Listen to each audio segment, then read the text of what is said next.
Hello everyone and welcome back to TowerGate. It is day 136, Wednesday, July the 19th, 2017. Thank you so much for tuning in. Okay, we got some things to cover tonight, so we'll get started. But before I do, I just want to touch on something that happened here about a day or so ago. We had an individual who has come into the conversation who a lot of us were not very happy with, and I'm talking about this individual. I don't know how he pronounces it, but Dav or whatever his name may be.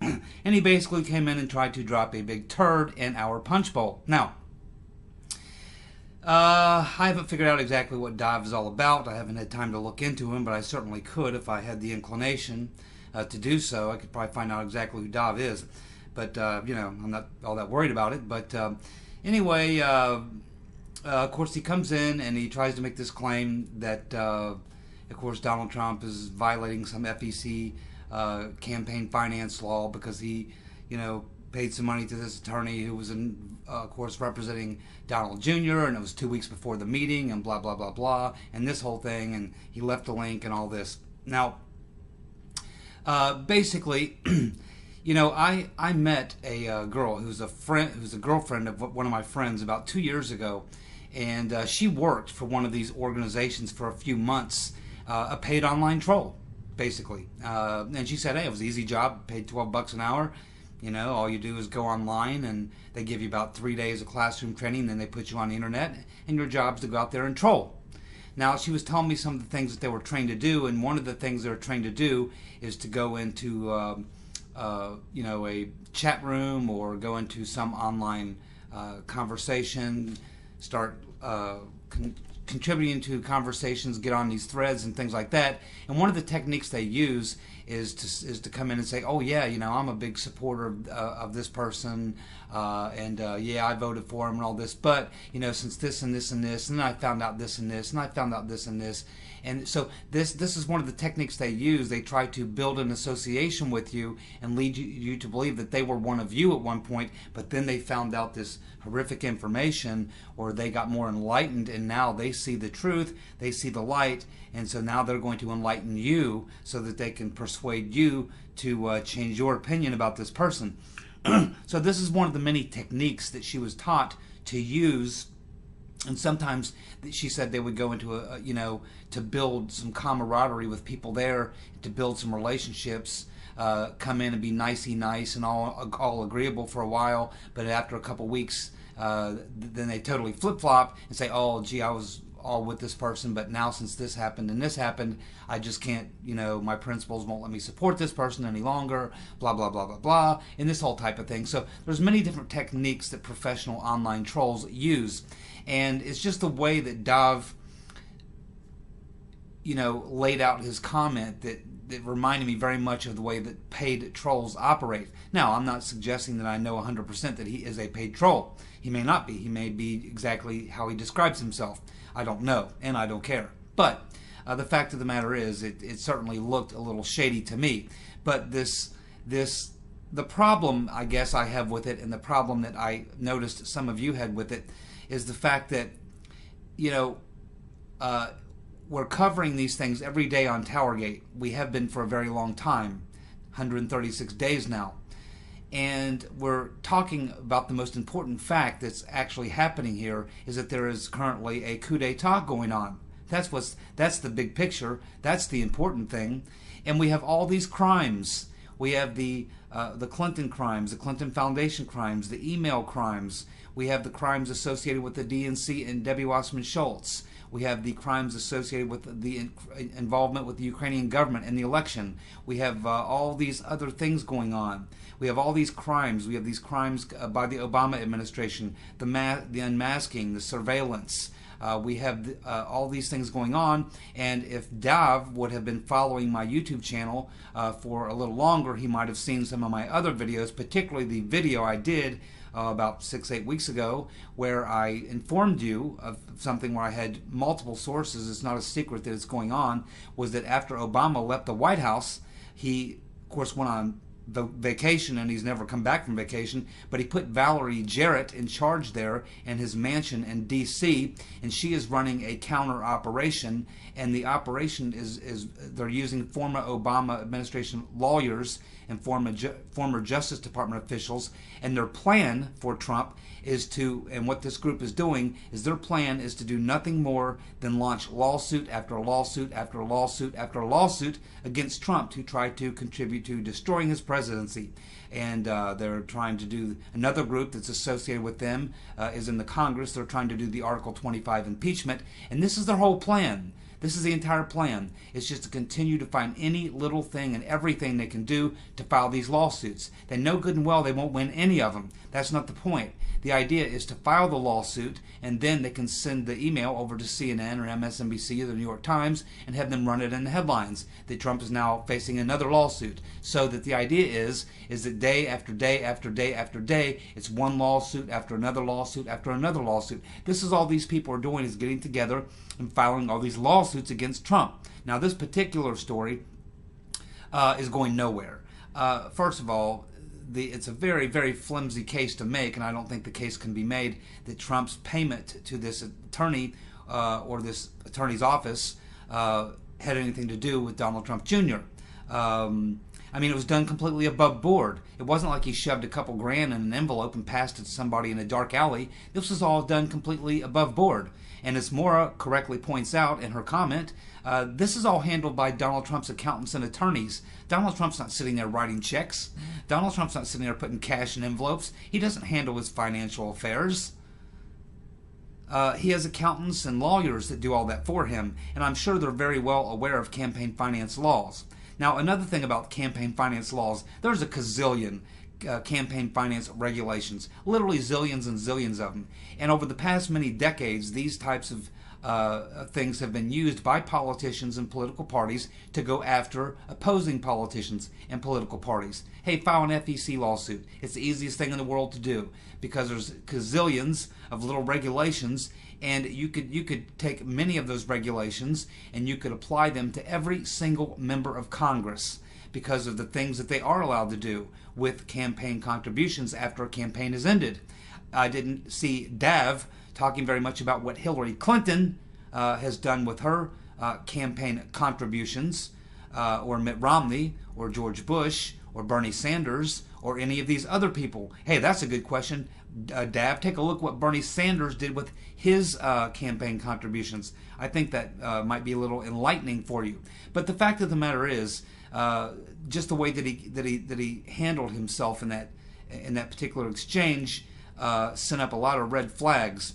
And he also states that, and then last week this little thing pops up with Trump Jr. and the Russian lawyer, blah, blah, blah, blah, blah. No, Dav, it didn't just pop up. If you would have watched my video, you would have been informed and you would understand that he was set up. It was a setup, Dav.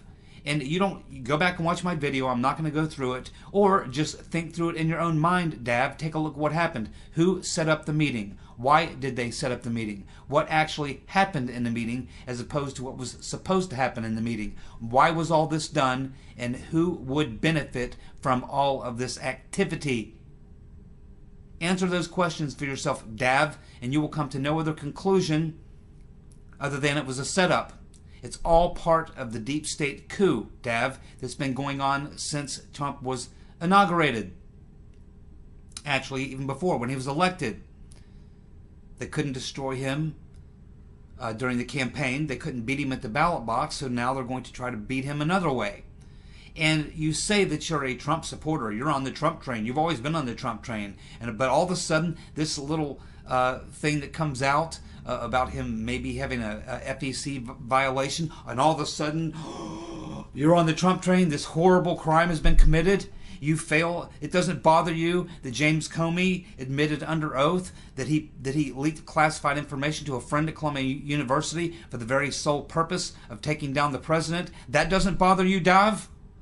It doesn't bother you that Hillary Clinton turned over 20% of the country's uranium while her husband got a double speaking fee of $500,000 from a bunch of Russian oligarchs who benefited from the deal?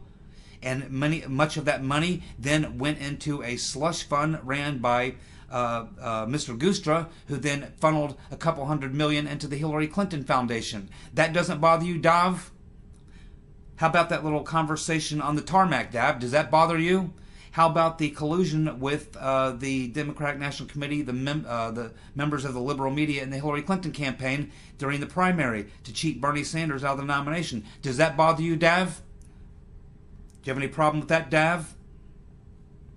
You see, this is why you received the type of comments that you received, Dav.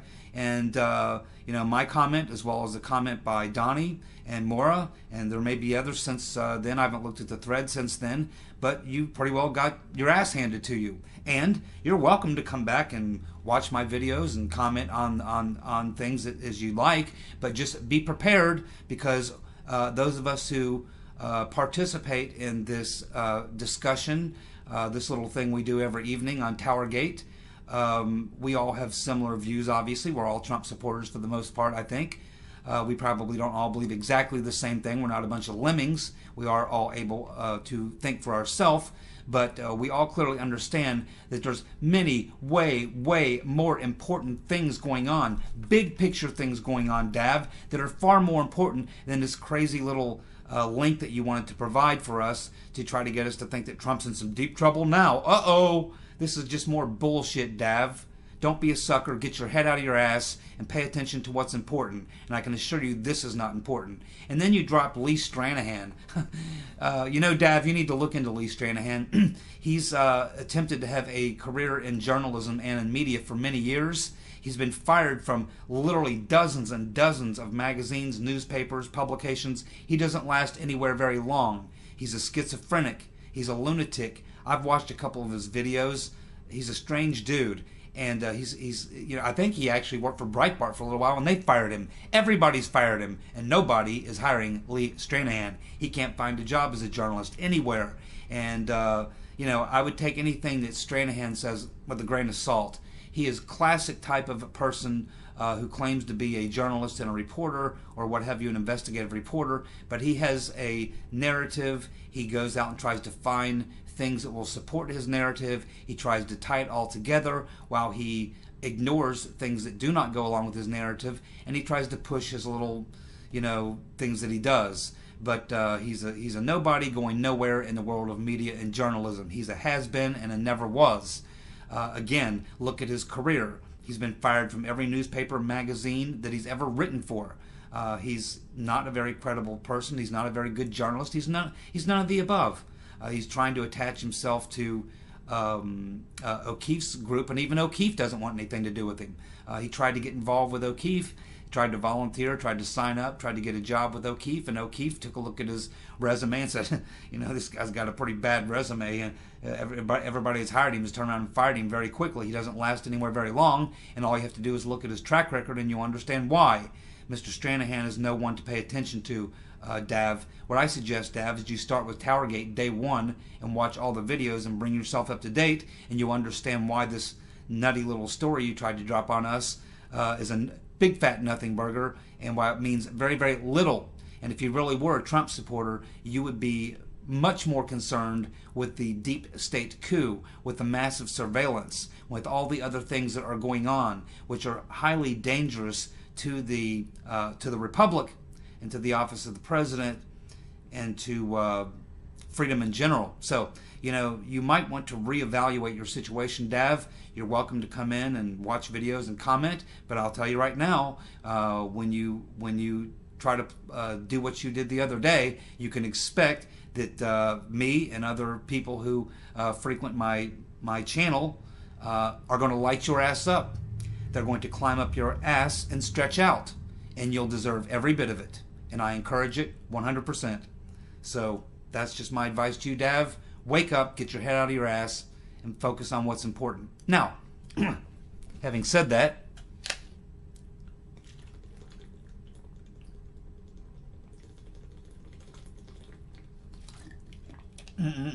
needed that. Okay, having said that, Crappy Appleton, one of my favorites, made a comment on, I think it was a video or the video before that, about James Comey and this book deal. And it's something I heard about but I've never commented on it. So just real quickly, in response to Krabby Appleton bringing this up for me, is that James Comey is meeting with publishers in New York. He was meeting there last week with some publishers, and he is seeking an 8-figure advance. Not 7 figures, not millions, tens of millions. James Comey wants an 8-figure advance to write a book about leadership and his search for truth. His agent said he will use the book to impart lessons on ethics, on decision making, and leadership. You have got to be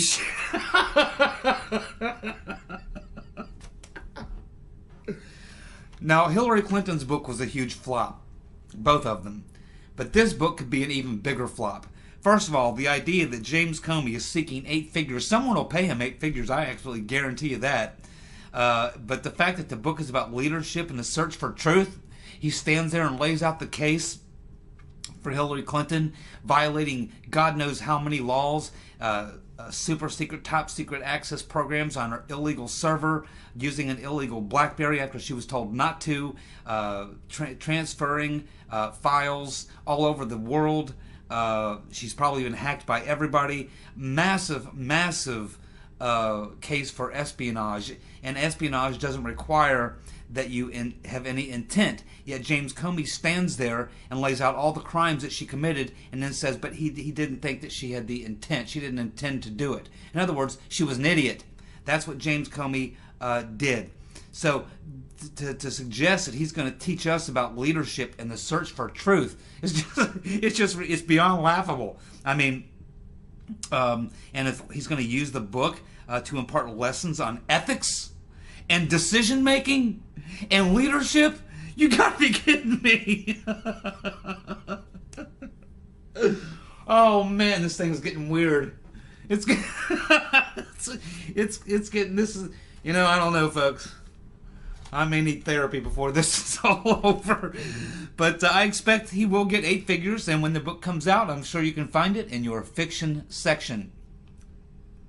Absolutely amazing. Maybe you can turn it into a comic strip, or like a Doonesbury thing, or something like that.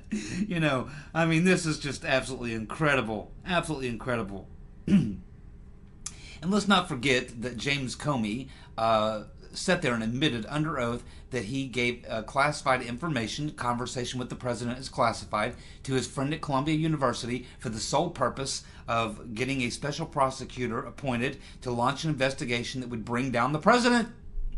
That's what James Comey's intention was. He admitted it, and for that he should already be in cuffs and leg chains. Now let's take a look at the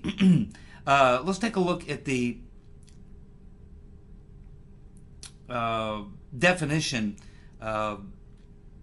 for sedition. The definition of sedition: conducting speech or inciting people to rebel against the authority of a state or a state's leader. Conducting speech, inciting people to rebel against the authority of a state or a state's leader. Sounds to me like James Comey is very, very close to being maybe being able to be indicted or charged for sedition. What he did was certainly seditious to me. My oh my. You can't make this stuff up. I mean, in movies and books, if you put this kind of stuff in movies and books, no one would buy it.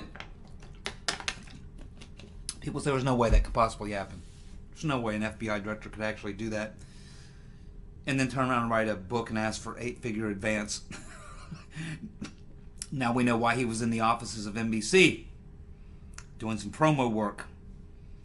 Now, Susan Rice, according to Fox, gave no reason why she canceled her session with Trey Gowdy's committee. And, of course, Gowdy, back many months ago, when he was blowing a lot of smoke, said that he would subpoena her. And he was talking about her as well as Loretta Lynch or Ben Rhodes or any of these other people if they did not want to voluntarily come in and testify. So I've been looking over the past 24 hours to see if there's any comments made by Trey Gowdy about how he's going to handle this situation now that Susan Rice has played him for a dope. We will see how he... I would be embarrassed if I were him, and quite angry. And if it were me, well, I would have subpoenaed her at the very beginning.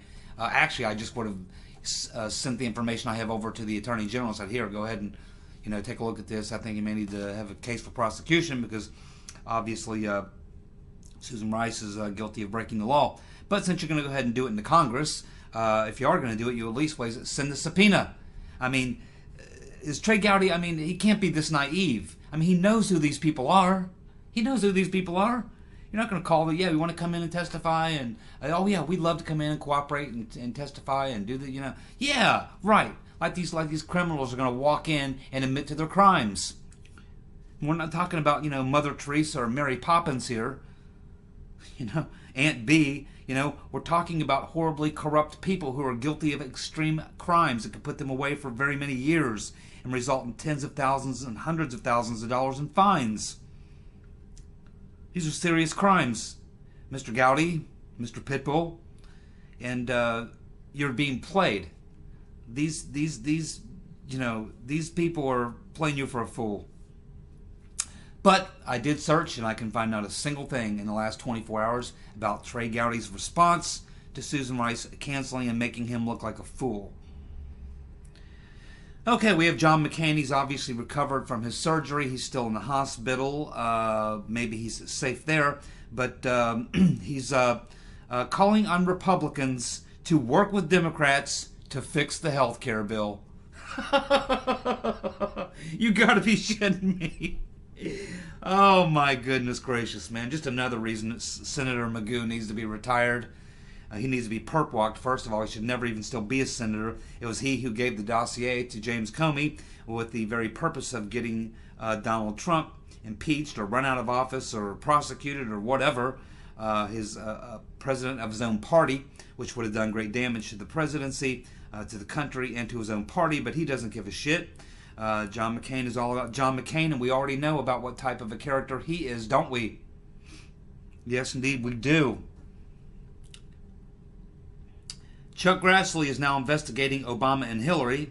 It turns out that Grassley's committee has recently learned that Hillary Rodham Clinton had negotiated access to classified information for her and her staff after her departure in 2013 as Secretary of State.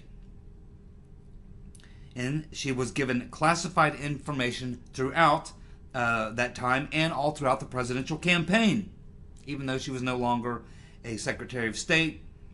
Despite all the things that she did and her mishandling of classified information, Obama still saw fit to go ahead and give her complete access to classified information, which I'm sure she was getting anyway from her good friend John Brennan over at the CIA, and of course Loretta Lynch.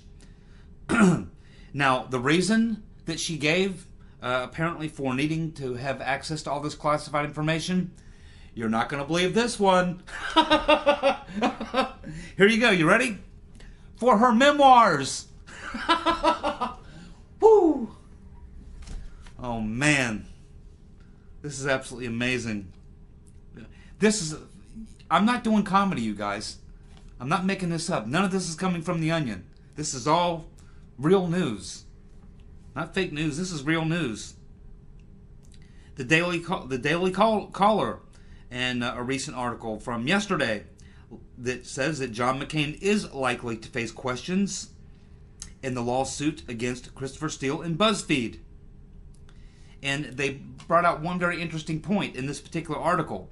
And I wasn't aware of this, but apparently it was the day after BuzzFeed published the dossier. The very next day is when John Senator Magoo, came out and made his statement.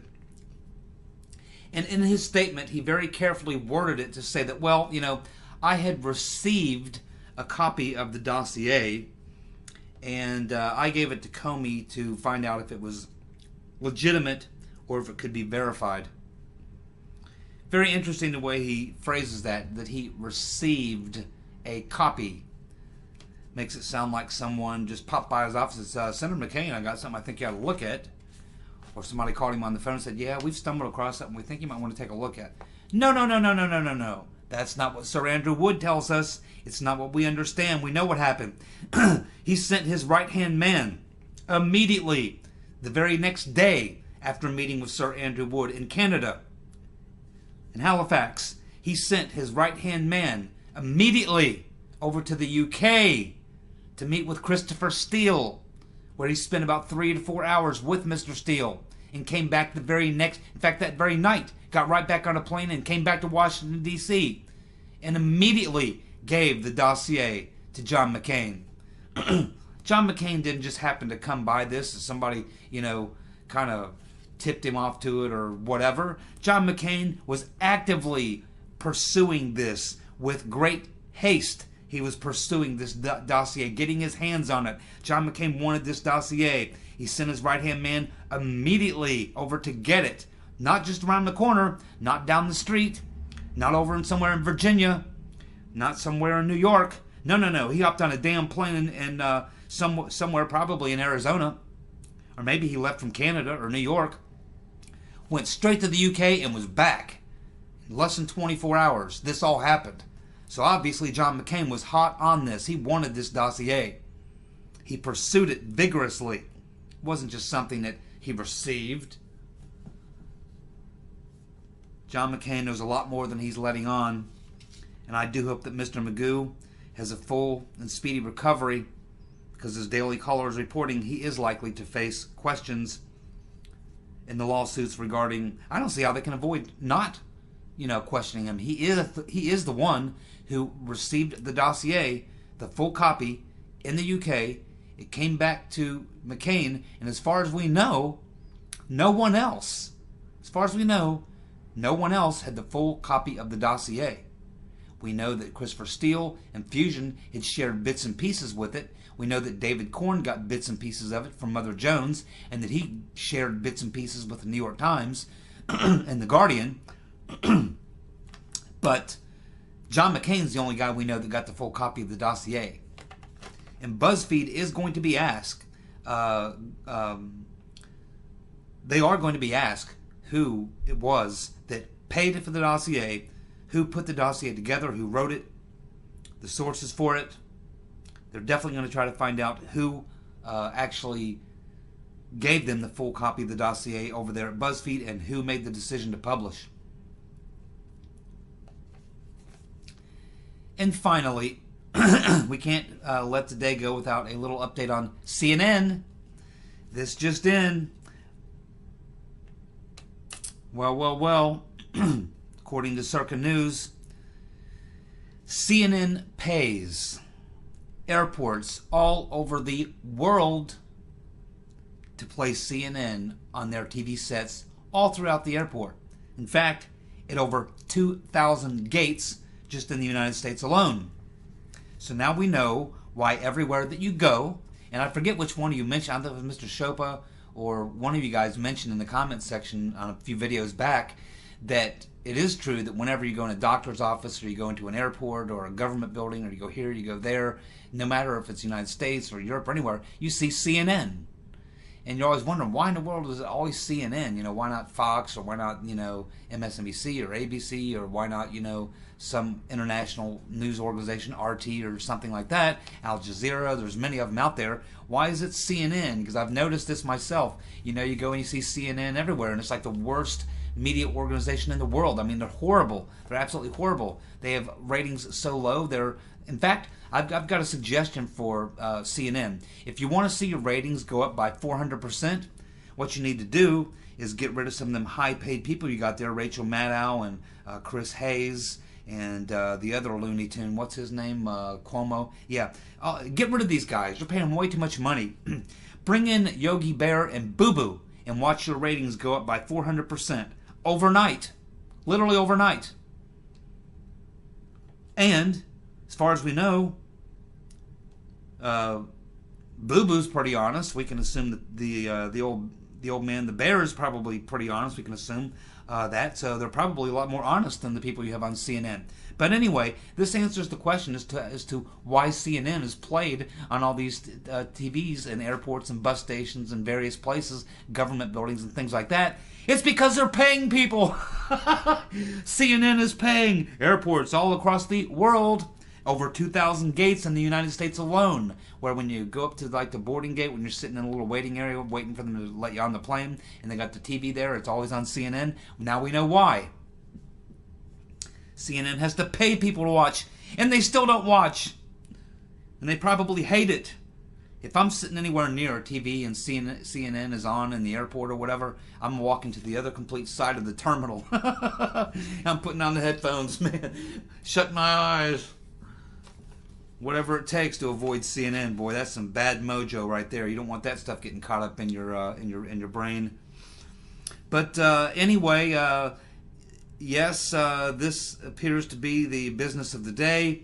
We have possibly a troll who's now entered the comments section. Feel free to beat the snot out of him on a daily basis every time he deserves it. Maybe he'll come around. Thank you, Dob, for checking in. Get your head out of your ass, and maybe you'll get us figured out.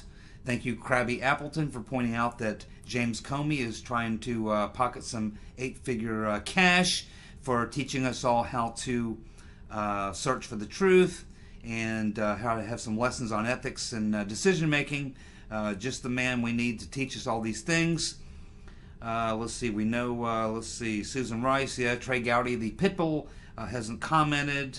Of course, John McCain thinks Republicans should work with Democrats to fix the healthcare situation. Charles Grassley is now investigating whether or not Hillary and Obama were violating the law by allowing Hillary to access classified information even after she was no longer Secretary of State and after she proved that she was incapable of handling classified information. And of course, John McCain will likely be facing questions in the lawsuit with BuzzFeed and Christopher Steele. So that looks like what we've got going on today. Day 136, TowerGate, Wednesday, July the 19th, 2017. Thank you all for tuning in. Thank you for subscribing, sharing my videos. I look forward to being back tomorrow evening, and we'll see what shoe drops next. Thank you for tuning in. Good night.